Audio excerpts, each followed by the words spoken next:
This morning, crash chaos in Como. A police car rolls after being hit on Canning Highway.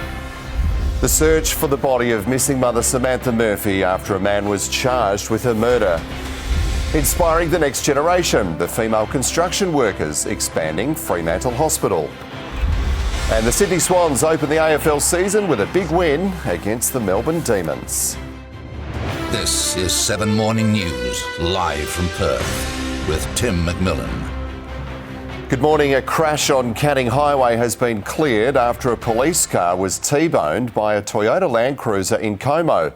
The cop car rolled and flipped onto its roof in the impact. As Nick Overall reports, the crash sparked traffic chaos. Good morning. Well, at 5:45, a Toyota Land Cruiser was driving down the Canning Highway here when it ran directly into the side of a police car at the intersection of Thelma Street.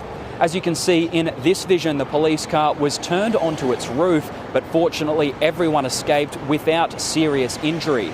Now, it was a tradie behind the wheel of the Land Cruiser. He says he was on his way to work when a police car with lights and sirens on entered the intersection. While there were no injuries, traffic was backed up here on the Canning Highway for some time, but the police car has now been cleared and traffic is now flowing as normal.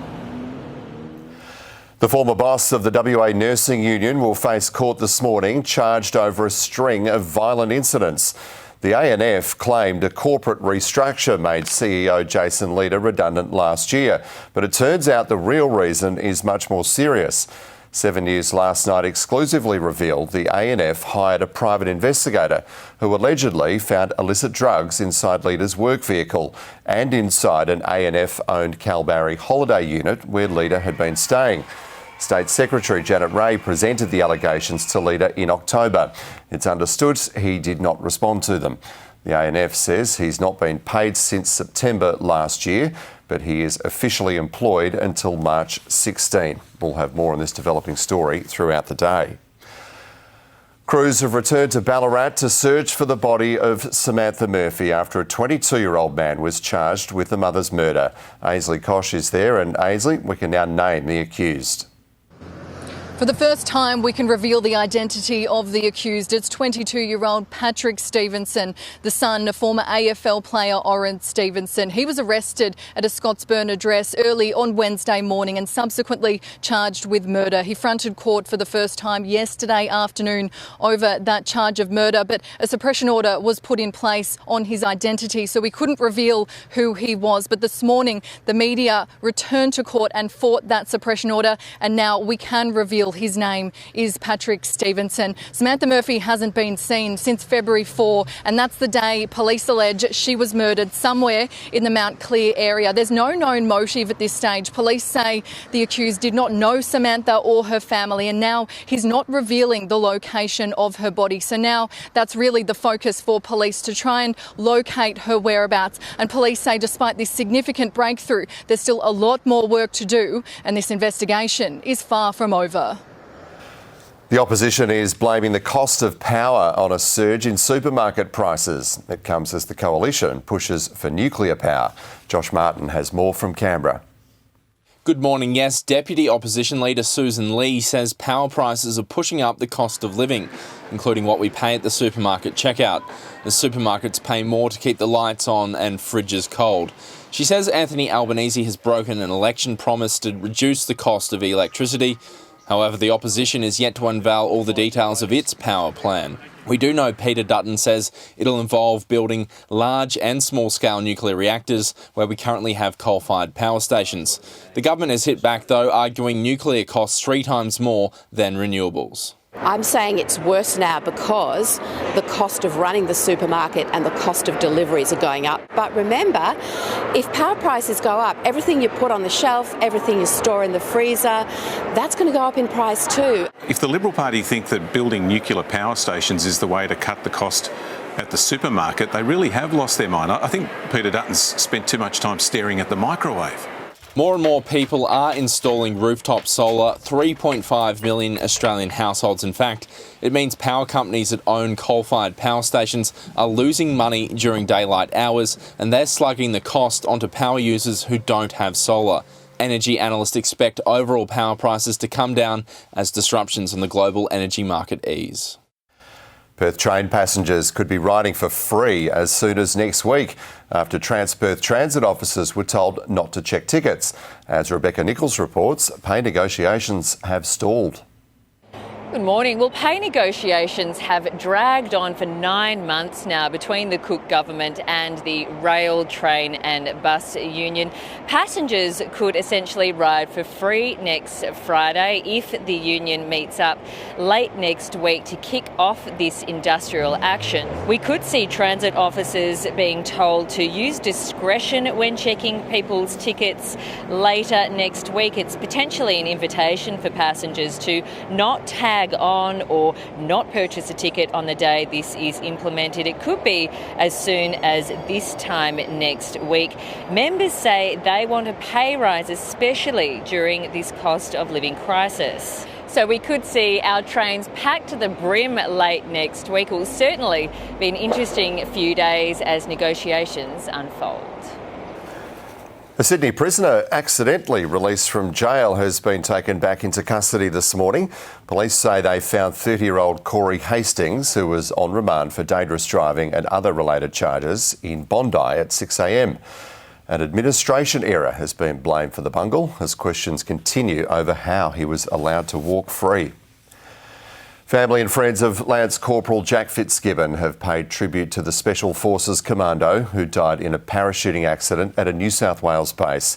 The 33-year-old was the son of former Defence Minister Joel Fitzgibbon and brother to our own 7 News journalist Grace Fitzgibbon. Sharing to social media, she said, "My darling big brother, I am so proud of you." His family says that serving as a soldier for Australia was Jack's dream job.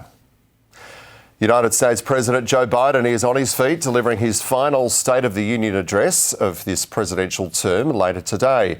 He's addressing a joint session of Congress, delivering the annual updates on the nation's welfare. US Bureau Chief David Woiwod is in Washington. Good morning. Well, this is a chance for Joe Biden to inject some much-needed enthusiasm and momentum into his presidential campaign, and Democratic strategists know it. They'll be hoping that tonight's primetime address to the nation is not railroaded by any speech slip-ups, the kind of which have dogged a number of Joe Biden's recent public appearances. Instead, they'll be hoping this message hits home with undecided voters. Biden will lay out his vision for a second term, seizing on some excellent economic data, drumming up support for Ukraine, and more policy announcements expected concerning aid in Gaza. He'll also draw a sharp contrast with the former president and 2024 rival Donald Trump, who got in early today. Joe Biden is on the run from his record and lying like crazy to try and escape accountability for the horrific devastation he and his party have created. We cannot take it any longer as a country. Injecting some levity as well into the pre-speech build-up, the White House releasing this clip showing Joe Biden picking the brains of former US presidents, while actors who've played the role as they offered their tips ahead of a major national address. Well, Sarah, in my capacity as president, all I had to deal with was a meteor. You know, we just had invaders from outer space coming in wanting to mess with us, and that tends to unify people. Those intergalactic threats unlikely to bother Biden tonight. Still, there's no running from the simple fact that there is plenty at stake for the president. A tribute to killed Sydney couple Jessie Baird and Luke Davies was held last night at the SCG before the first bounce between Sydney and Melbourne. Luke was a lifelong Swans supporter, while Jessie was a well-respected umpire who made his debut for the AFL in 2020. Jessie will be fondly remembered for his vibrant, fun-loving personality, his professionalism and his commitment to the next generation of young umpires through his mentorship of State League umpires. And most importantly, he'll be remembered for the great caring person that he was. A moment of silence was held for the couple. The state government has marked International Women's Day by revealing what it's doing to try to encourage more women to join the male-dominated construction industry. James Carmody is in Fremantle with the details. Good morning. This $63 million project to add 40 new mental health beds to Fremantle Hospital is the first state government construction project to trial gender targets for its workforce. ADCO Construction has committed to having 25 to 30% female staff in its project team and 10 to 15% through its trade partners. This project already includes 19 women, among them a site engineer, project managers and third-year plumbing apprentice Emma, who told us a little about her experience in the industry. Some challenges, yes. Being the only female on site, there's definitely challenges in terms of workplace culture and things like that. But I think we've already come a long way, and I think just bringing more women on site and into roles such as trades can only bring positive change. The government says employing more women in construction is a great way to help address the construction skills shortage. Making the announcement on International Women's Day, the government has also committed $46 million to help extend the payment of superannuation during unpaid parental leave to cover up to 24 weeks for all state government employees. You're watching 7's Morning News. Still to come this morning, upgrades at Rotto. Exclusive details next. Plus, Red Bull Racing Formula One boss Christian Horner breaks his silence on a text messaging scandal. And media mogul Rupert Murdoch engaged again, preparing to marry for a fifth time. 7 News doesn't just bring you the news. There's some people up the road there. This is where news breaks. A safe end to a very dangerous day at sea. Know your suburb. We have breaking news. Know WA. 7 News understands. Know the news first on 7 News. At least 10%, that's how much WA house prices will reportedly rise this year. The ANZ Bank says it expects the double-digit jump, with Perth listings trending down, keeping supply tight. A state-by-state economic health check by ANZ has found WA is the clear standout, with a strong budget position, low debt and a sharp burst in house prices at the end of 2023. Rottnest Island has undergone a makeover with new upgrades at the West End. As Lockie Byrne reports, the holiday island is one of only 5 destinations across the country that receive special funding from the Commonwealth. Well, when you think about relaxing on Rottnest Island, you probably think of Thompson Bay or the Basin, but it's the pristine parts way out here that the government is hoping to capitalise on. Rottnest has become more popular than ever. 730,000 people came here by ferry last year, a record amount. So popular, it was one of just 5 places in the country to receive Commonwealth funding as part of the National Tourism Icon program. So far, that funding has gone towards upgrades to the Settlement Mall and Museum and new amenities around the Basin and Oliver Hill. Today, the last of the projects, the West End. It's a good place for hiking, taking in the views and watching for marine life. It's hoped new shade shelters, bathroom facilities and a transport hub will mean more people spreading out across the island and finding hidden gems like the Fishhook Bay way out here. And in the news across the day, we'll have more on what this funding is being spent on and what you need to do to take advantage of it this year. Sweden has now officially joined NATO. The Swedish Prime Minister Ulf Kristersson handed over the final documents to finally join the military alliance. For NATO, the addition of Sweden and Finland is the most significant addition in decades. Both countries share borders with Russia. It's also a significant slap in the face for Russian President Vladimir Putin, who has long sought to prevent further strengthening of the alliance.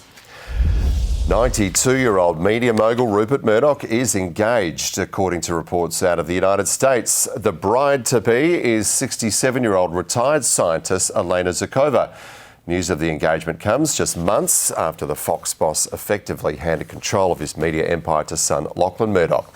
The wedding is set for June at his California estate and vineyard. It'll be Murdoch's 5th wedding. Red Bull Formula One boss Christian Horner has revealed the impact the texting scandal has had on his marriage to Spice Girl Geri Halliwell. The woman who made the complaint has now been suspended by Red Bull, as Hugh Whitfield reports. Christian Horner has spent the past month fighting accusations of inappropriate, controlling behaviour levelled at him by a colleague, with text messages between the pair leaked online. He's now been cleared by an internal Red Bull review, but in his most extensive comments yet on the matter, he's described the pressure it has placed on his marriage to the former Ginger Spice, Jerry Halliwell, who has stood by her husband of 9 years. It's obviously been a very trying period. I'm married and have 3 children. And when that intrusion includes your children and the scrutiny that it's placed on my marriage, I'm very fortunate that I have a beautiful family and a very supportive wife. But in a major twist, the woman who accused the team boss has now herself been suspended by Red Bull, accused of being dishonest, and Horner has accused F1 rivals of leaking the drama and fanning the story to damage Red Bull and himself. It all comes amid the countdown to the F1 Grand Prix this weekend in Saudi Arabia and preparations for the Australian Grand Prix in Melbourne, with all the drama, both on track and off track, hitting Australia in just over a fortnight. Stay with us on 7. I'll have all your sports highlights for you after the break, as a former teammate comes back to haunt the Demons and the Swans start the AFL season with a big win. And why Mike Tyson is climbing back into the boxing ring. Melbourne Demons didn't want Brodie Grundy. The Sydney Swans are thrilled to have him. In a tight, sold-out season opener at the SCG last night, the Swans kicked 4 straight goals in the fourth quarter to defeat the D's by 22 points. Big time concerns here for Melbourne. Should be a goal for Sydney, and it is. Grundy got the better of his ruck partner from last year, Max Gawn, to the delights of his coach, John Longmire. Mitchell Starc has joined the great Dennis Lilly on 355 test wickets. Australian skipper Pat Cummins chose to bowl first on a green deck in the second test against New Zealand in Christchurch. Starc removed opener Will Young on 14 for the milestone. Oh, it is. Great catch, Mitch Marsh, leading edge. First one of the morning in the second test match, and it's Mitch Starc who picks it up. Kane Williamson received a standing ovation for his 100th test before Josh Hazlewood struck twice. Tom Latham went for 38 and Rachin Ravindra fell for 4 just before lunch. The Kiwis 3 for 71 at the break. Liverpool's dream of a quadruple remains in reach after a German side Freiburg 1-0. 57-year-old boxing icon Mike Tyson is climbing back into the boxing ring. Iron Mike will face 27-year-old YouTuber turned boxer Jake Paul on July 20th at the 80,000-seat AT&T Stadium in Dallas. And from this recent sparring vision, it looks like Mike Tyson is still pretty terrifying. A shower or two across Perth today. I'll have all your weather details for you next. Checking the weather now. Currently 27 degrees in our city. Looking at the forecast around the suburbs, a shower or two across Perth. We've seen some showers already. 31 degrees for Joondalup and Midland, 29 in Rockingham and Kalamunda, 30 the top for Armidale, Swanbourne and Fremantle. Mandurah reaching 29, 30 at Scarborough, and a cooler 28 on Rottnest today. For the weekend, a sunny top of 27 tomorrow. A little warmer Sunday, hitting 29 degrees, 17 the minimum before a top of 30 on Monday, 29 on Tuesday, a cloudy one next Wednesday, then warming up to 32 next Thursday. That is 7's Morning News for this Friday. I'm Tim McMillan. Enjoy the rest of your day.